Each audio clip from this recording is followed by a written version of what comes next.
Hello friends, this is Cara-Renee with B.Reborn Art and Healing, coming to you with my art project for Sunday's Art of Truth for December the 18th. The inspiration for this piece is this, I don't know if it's a quote or it's just a fact, thorns have roses. It's something that's been resonating with me over the past month or so, as I've shared kind of periodically about some challenges going on in my life with people that I care about, as well as my own health.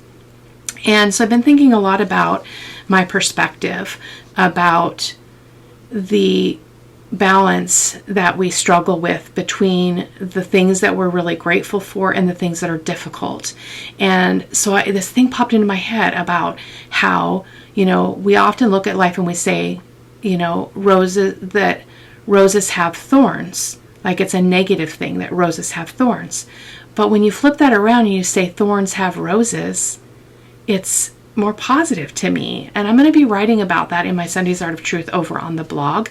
If you want to check that out, the link to the blog will be in the description box. So what I've already done, I'm going to talk for a few minutes and I'm going to go ahead and switch to a voiceover, as I often do with my mixed media. And as I mentioned in a previous video that you will have already seen, I was re-inspired when I went to a bazaar and I shared a bunch of my old mixed media work, and I began talking to people about how each of those pieces was birthed out of a struggle, a real life struggle for me. Sometimes a positive, a really positive spin, a positive lesson, and other times more difficult. This one is kind of in the middle. Don't feel either negative or positive about it. It just feels like a truth for me. So what I have done here, let me just show you the base first. I'm working on whoops, this is stuck. I'm working on a 12 by 12 gallery depth wood panel, so you can see it's very thick. I believe that that's about 1.5 inches, if I remember correctly. And I've already collaged a bunch of papers. These are vintage. They're copies of vintage music pages from my stash. I wanted to show you the original, though, of the main song sheets, which is this one here. I Love You Truly. It's from 1906. I did save the original, but I love what it says here. It says, I love you truly, truly, dear. Life with its sorrow, life with its tears, fade into dreams when I feel you near, for I love you truly, truly, dear. And I just thought it felt so fitting for this piece. So I did again use the copies. I scanned it and didn't use the originals. However, I used this as well in pieces here and here and here and here, and I saved the original. Isn't that just gorgeous? Just the font and the color of the paper is all just so beautiful. So that's what I've done so far. It's a little bit cool to the touch still, but it's good enough to move on to the next step. This is going to be our focal image, and what I'm going to be doing, I may cut some of this off some more. I haven't decided. I just want to make sure that I have thorns showing in this picture. So I'm debating on how big I want this to be. And I'm going to be doing some mixed media work around this. But I want to put some stuff in the background before we move on to that. And I'll try to be as clear and linear in my process as possible. Sometimes mixed media, I go kind of a little wonky and crazy. So what I'm going to start with is, we've got the papers down, so I'm going to start with a little bit of stenciling, just with some black archival ink. This is black soot. I haven't even used this yet, so I'm just going to get some ink on my makeup brush here, and I'm going to get going.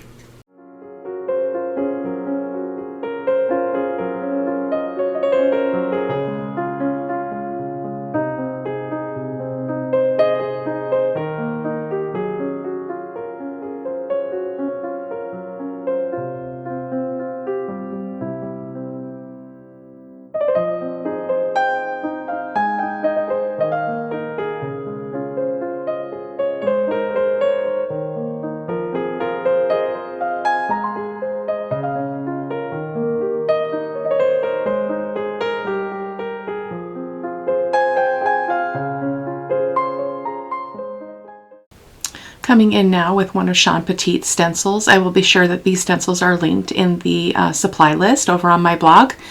And I'm using my Crafters Workshop modeling paste in this beautiful stencil again, beautiful rose pattern that I thought would be perfect for this. Basically what I'm trying to do here is create some texture, some three-dimensional texture in the background, as well as some depth to the project. You're going to see as we move through that there's going to be layers and layers and layers upon this, which is a little bit different than what I normally do, but I felt really just prompted to go a little bit deeper with the layers as I was processing through my thoughts and my feelings about this project, as well as the quote and the words about thorns have roses. So again, if you want to read about the inspiration, you can head on over to the blog, and a link to the blog is in the description box. So I'm just going around in 3 different spots here on the wood panel here with that same stencil.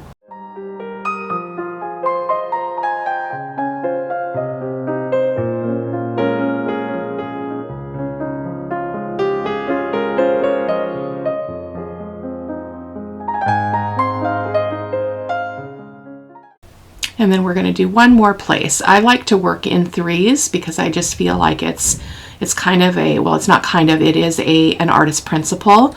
I don't believe that there are rules, but there are principles and suggestions that make our work look better and more cohesive and are more pleasing to the people that are viewing it. So there we go. So this, and then those pictures there with the thorns, that was a separate image from Pixabay. And I will link that as well in the supply list in case you're interested. And there we're going to go ahead and dry that really quick.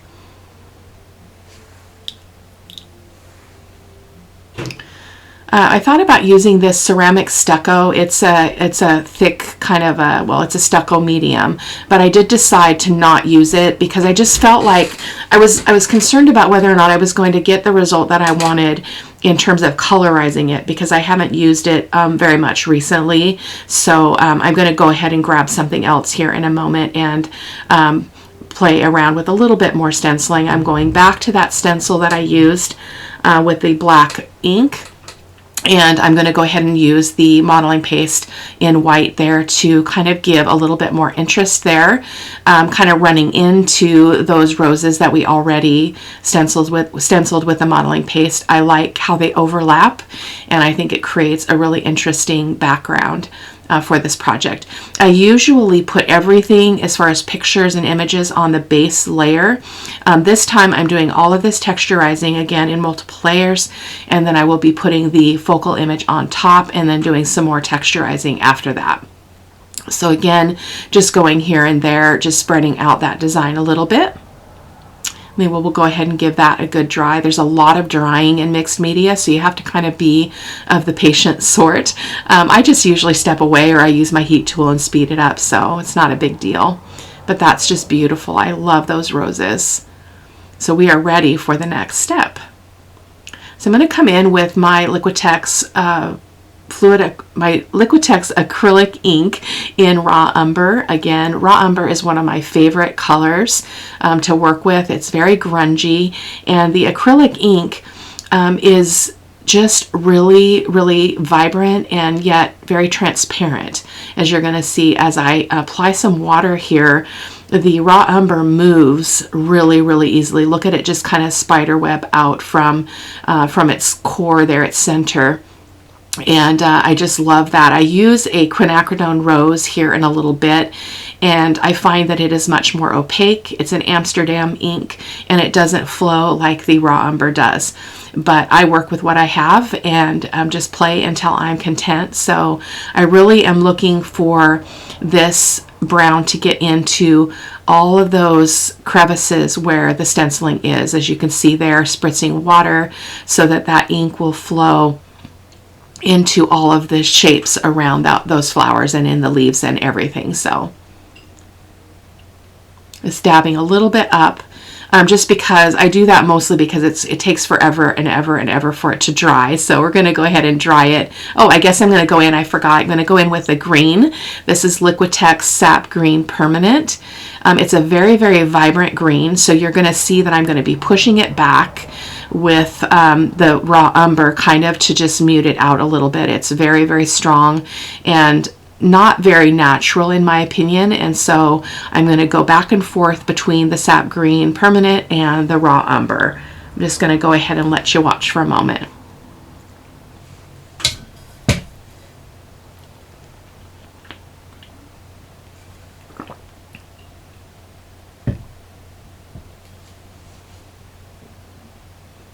Little bit more drying apparently. I thought I had come back in with oh, here's the raw umber. I created this piece several days ago, and I am again sick. Woke up with another nasty cold, and really my immune system is just not working for me very well these days. So I apologize if I'm a little raspy and a little disconnected, but there's a close-up of that all dried. So really subtle, grungy look. The green is quite beautiful. And I'm just showing you there the thorns that I wanted to have kind of show at least at some point in this process. I don't recall off the top of my head if they actually show in the final piece or not, but again, the story that it tells is more important than what I visually see when I'm done, especially when I'm creating a piece from my heart. So this is the Amsterdam Quinacridone Rose, which again is very opaque, and it doesn't flow like the raw umber or the sap green. I am actually going to order some of the Amsterdam just acrylic paint because I love the color of it in just a regular paint. So I'm going to go ahead and do that. But I do make it work. You'll see that I have to keep coming in with raw umber because I'm trying to mute out that really bright rose color. I want a hint of pink because there's pink in my roses for the focal point. So I wanted a little bit of that in the background, but again, it wasn't even adding the raw umber. It was just like setting on top of the pink acrylic paint. So it was really odd. And I seem to recall that I've had this trouble with this ink before. It's a different brand than I normally use. But hopefully I will rectify that when I get my hands on some quinacridone rose paint. So, and just dabbing that up with my baby wipe because again, I just want a hint of that pink. And you're going to see as we continue to move through the layers that we see very, very little when this layer is done. But trust me, as you watch, it is a perfect balance in the end when I get that final layer in, and it's just perfect. Again, just a hint of that pink. So coming in again with that raw umber the raw umber acrylic ink, a little bit more water, and I'm just continuing to kind of use my baby wipe and use my tools to kind of sop that up. And there you can see we did get that pushed back quite a ways. This is a very great balance, although when I do get to the point of thinking about putting the focal image on, I still feel like some of it's too vibrant, but I'm going to let you watch and see what we do with that. But I love the texture. I love how that paint gets into all of those crevices that are created by the stenciling with the modeling paste. So coming in now with my iridescent gold fine golden fluid acrylic, again one of my favorite colors, and I'm just going around. That was a little much on my finger there, but I'm going around and accenting that texture because it is erased, and just adding some gold. I don't want to overdo it. I do tend to on the very last step. I think I did that off camera now that I think of it. But I did add quite a bit of gold, but it really turned out good. It was a real good balance between all of the colors and then the raw umber and the gold. So, but I'll let you see that in the close-up photos at the end as well. So just again, going here and there with that iridescent gold fine.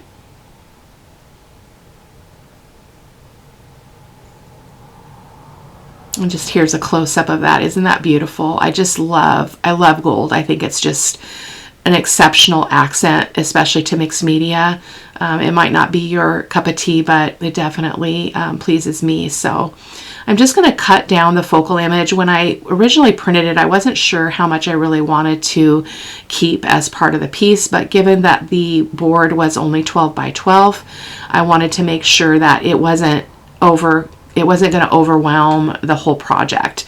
I just wanted it to be in the center. And so that worked out really well. I'm going to use my archival ink and vintage photo and get rid of those white bits around the edges from where I tore that. And then you're going to see me fuss a little bit with this because I'm going to get my gel medium out to glue this on, but changed my mind and decided that I wanted to put some gold around it. So you're going to see me be pretty strategic, I guess is the best word, to get the gold around the edges of that focal image while there is already some of the matte gel on the back. This matte gel is one of my favorites because it's designed to hold heavier things, and yet it's very soft. It's a very soft medium, and so it works really well for this process. It holds heavier things onto a porous textured surface. So, and here I go with the gold. It was not too bad. I just could feel that my fingers were all sticky, and I was trying to not then touch the sticky fingers onto the front of the image. So that was where I was running into challenges here. I need to dry this really quick so that gold paint doesn't smear as we work with it to get it on the surface. It's going to wipe that extra glue up, or gel medium, which is basically an adhesive. It has other uses, but it is also a glue. And so I'm going to go ahead and finish coating that really heavily on the back with the gel medium. And this is from Liquitex, and it will be linked in the supply list. You want to use a fairly generous amount because, again, we're gluing onto a porous surface, so a textured surface. So it's really important to really have enough that it's going to be able to get into all those places. So, and then right now it looks a little bit alarming because there's not a lot of distinction between the focal image and the background, but you're going to watch how we fix that. I'm learning slowly as I go how to make my focal image pop out with some specific techniques. In this case, what I'm going to be doing is coming in and doing some more modeling paste around it. It's going to make it look more like part of the background. So I was drying that really quick because I did give not paying attention to my own work there. I don't remember if I did that coat of matte gel on the top. No, right here.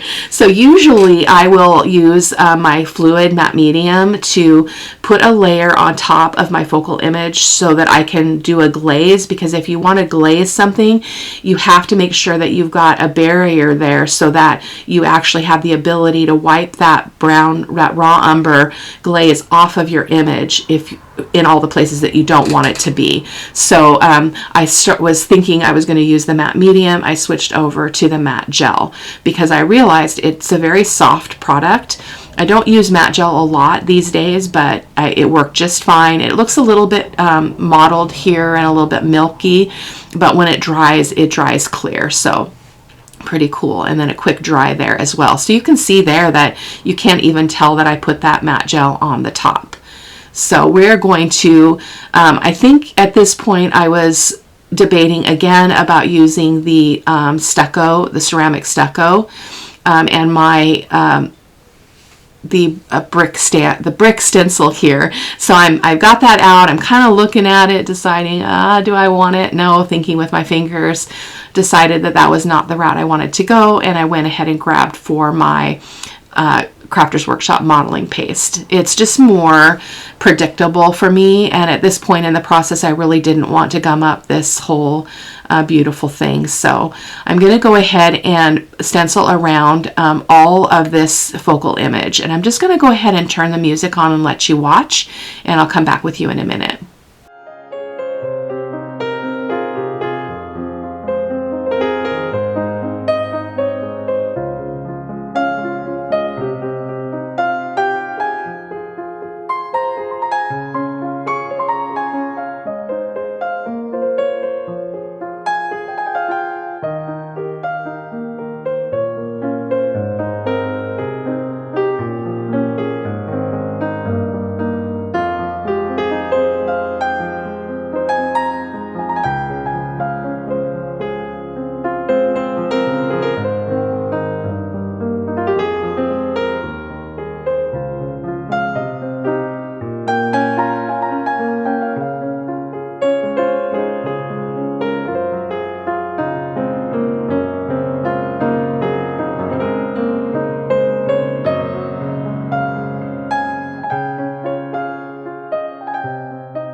So as you can see, I am being very careful with that stencil so that I don't touch the modeling paste that I have already applied, because I don't want to mess up that impression. So I'm going to go ahead and wipe this off. I believe at this point I'm going to go ahead and dry it before I go into the lower right hand corner and then the up on the top edge there. So just giving it a quick dry first.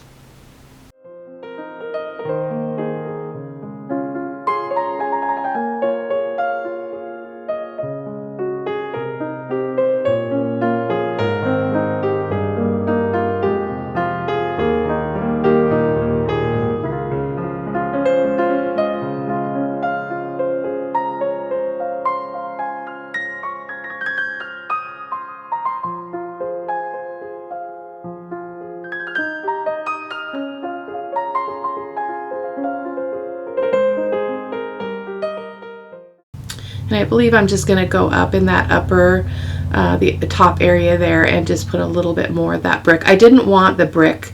I wanted the brick to complement the focal image, not take over. And what I was going for here was this idea that the rose is surrounded by the bricks and kind of, I don't know, not protected, but guarded in a way, in its own like little safe place. So there, I just gave that a quick dry as well. The brain synapses are not firing great today, so again, it's several days after I recorded, so it's always a challenge. I'm going to come in with my DecoArt crackle paint and do some crackling, and what I'm aiming for here is a really messy kind of look. I didn't like the shape of all of those bricks. They felt too kind of perfect, and so the crackle paint is going to give me that really grungy look, as we will be doing a raw umber glaze again, but it's going to create varied texture here. So we're going to have just the straight up modeling paste, and then we're going to have the crackle paint that's going to hold all that beautiful brown paint and show all those cracks when we're all done. So I'm just going around the whole bit of brick here and putting that wherever I just feel like it needs that messiness and that different texture. Then I'm going to go around everywhere else. You know, this wasn't necessary. You could totally have left it at this point, but I love the texture. That's why I do what I do. It's what speaks to me.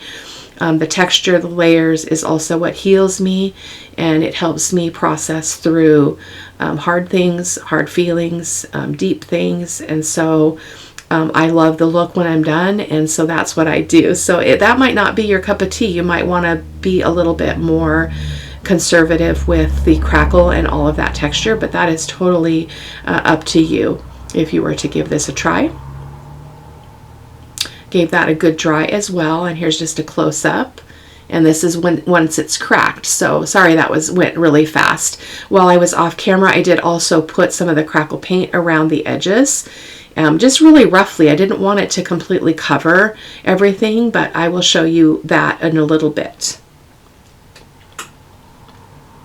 So now we're going to do our raw umber glaze, and if you guys have been following me at all, you might be familiar with this already. I use my golden fluid acrylic in raw umber and my golden glazing medium, which creates this mix of paint and glaze that allows me to coat this entire base with a glaze, a brown glaze, which can cause you to gasp a little bit. If you've never seen it or done it before, please don't be alarmed. It works out beautifully. I'm not sure why I was showing another close-up there, so my apologies.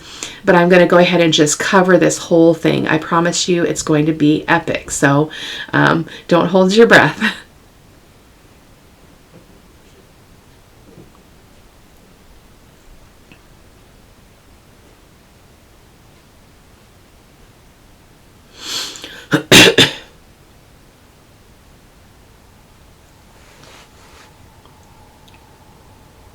And yes, right over the roses. No, that can be a little bit like, oh man, what are you doing? But I promise it works out. I'm going to go ahead and use my baby wipes, a lot of them, and I'm going to just begin to kind of wipe that off.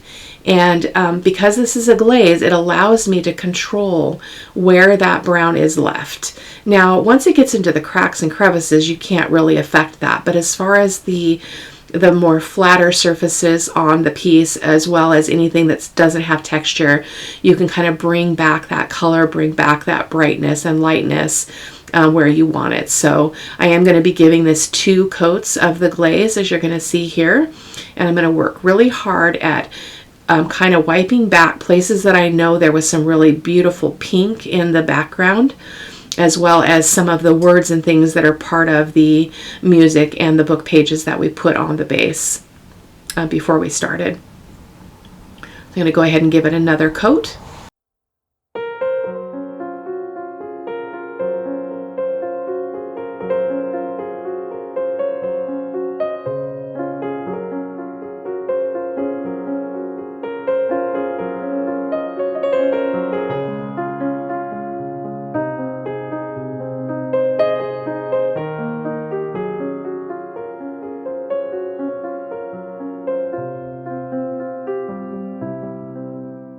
And wiping that back again. And sometimes I like to go in and use some of that leftover paint, or that leftover glaze, excuse me, to bring some of the brown back in just spots, which you're going to see me do here in a moment. I'm going to go back into that image and really get as much of that off as I can, because I really wanted that focal image to be bright and vibrant against the background. Just a quick dry there. I'm just going to use my finger and go around with that raw umber glaze and add a little bit more color. I guess I'm going to go in with something else first. My apologies, guys. So I'm coming in with a quinacridone rose again. And again, just to bring out that pink, I don't want it to overpower the piece. I want the rose in the center to be the focal point, but I did feel like I lost the deeper layers of that pink that we had created in the beginning. So, and again, just doing that dance between the quinacridone rose and the raw umber. Spritz it with some water here as well, or rather, I guess my baby wipe. I thought I had come in with more water, but just again, you can see that what I'm looking for here is just a hint of pink, nothing too overwhelming, but I did want to have things look a little bit more cohesive in the piece. More raw umber. Deeper and deeper layers of that really beautiful grunge is really pretty. A little bit of water to help that ink move. I wish that quinacridone rose moved like the raw umber, but it must be the properties in it because of the color, because it's not a pure color. Quinacridone rose is not a pure color, a pure pigment. So again, dancing again with the rose and the raw umber, because they're going to complement each other. The brown is going to push back that pink. It's going to mute it down and make it, and that was the look I'm going for right there in the upper left-hand corner primarily, is what I'm looking for. Just a hint of pink, nothing too much. So just playing around again with that dark color there on the edge with the raw umber glaze. We're going to go ahead and dry this really quick, and then I will be coming in and using the glaze to just put a little bit more of the brown here and there around the piece to darken up just parts of it, just a little with a little bit more control.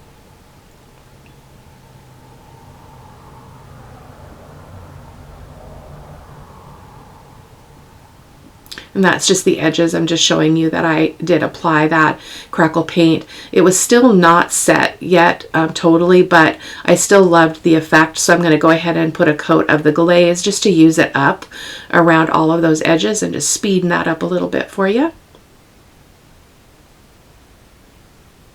And then I'll use the remainder to add some more to the top. Doing a voiceover is difficult for me anyway. After the fact, it's even more difficult if several days have passed. So So yeah, I think I created this on Wednesday and this is Saturday, so it's been a bit of time, and I lose my connection with the process that I was going through at the time. But it all works out in the end. And there, just coming in with my finger, using up some of that glaze.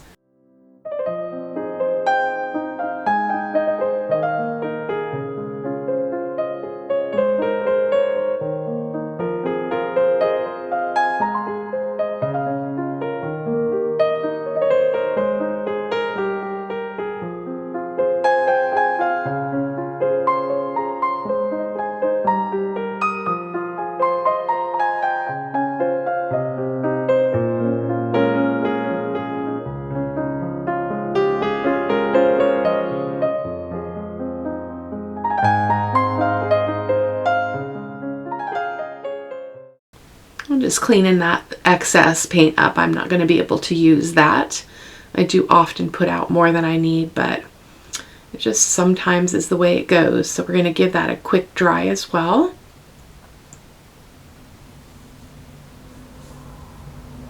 I was toying with the idea of using the sap green permanent acrylic ink, but decided to go ahead and reach behind me and grab my artist acrylic from Golden in sap green hue.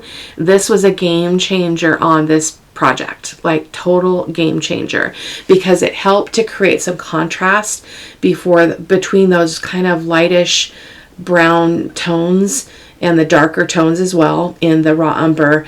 And this green is super vibrant, really, really rich, beautiful, beautiful color.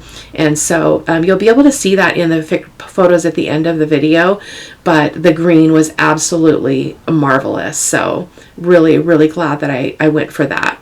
Sometimes it's a risk to figure out what is going to kind of seal the deal, and I often bump into one thing that I end up trying that is like, aha, that's what I was looking for, that's the look I wanted, that's what makes this look complete. So that's kind of what's happening here.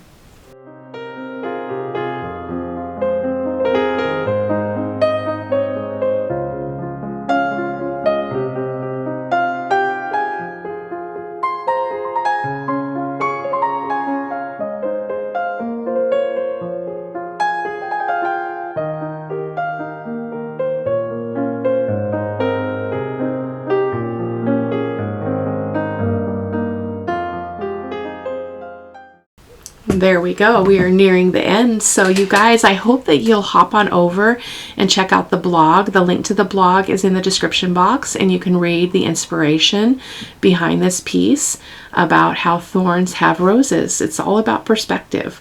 So thank you so much for watching, and I will see you in the next video. Take care. Bye-bye.